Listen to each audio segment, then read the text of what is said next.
ٹک talk پر ہوئی تھی۔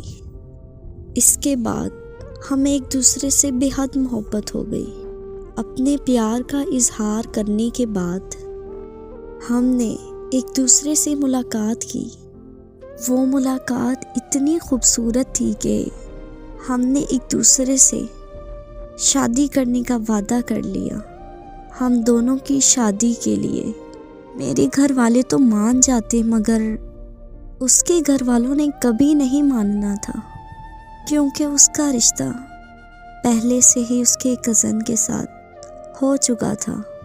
اسی لیے وہ اپنے گھر والوں سے بات کرنے کے لیے ڈرتی تھی، مگر میرے بار بار ضد کرنے پر اس نے اپنے گھر والوں سے بات کی تو اس کے گھر والوں نے مار پیٹ کر کے گھر میں ہی قید کر لیا۔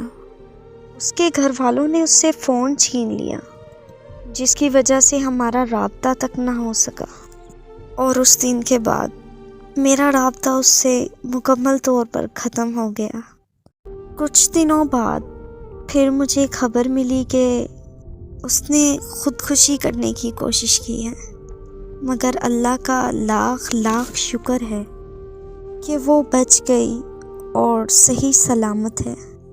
میں نے اس سے رابطہ کرنے کی ہر ممکن کوشش کی، مگر اب مجھے اس کی کوئی خبر نہیں ہے کہ وہ کس حال میں جی رہی ہے، جی رہی بھی ہے یا پھر نہیں جی رہی، وہ کیا کر رہی ہے اور اس پر کیا گزر رہی ہے اس وقت۔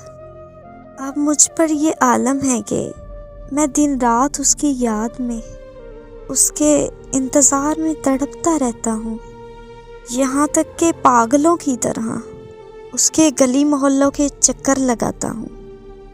کبھی کبھی تو میرا دل کرتا ہے کہ میں اس کے گھر چلا جاؤں، مگر پھر ڈر لگتا ہے کہ میری وجہ سے اس کی عزت خراب نہ ہو جائے۔ اس سے بے حد پیار کرتا ہوں اور اپنے خدا سے بھی بس یہی دعا کرتا ہوں کہ وہ میں کسی طرح بس ایک بار مجھے مل جائے۔ مجھے یقین ہے کہ ایک دن وہ لوٹ آئے گی اور پھر ہمیشہ کے لیے میری ہو جائے گی۔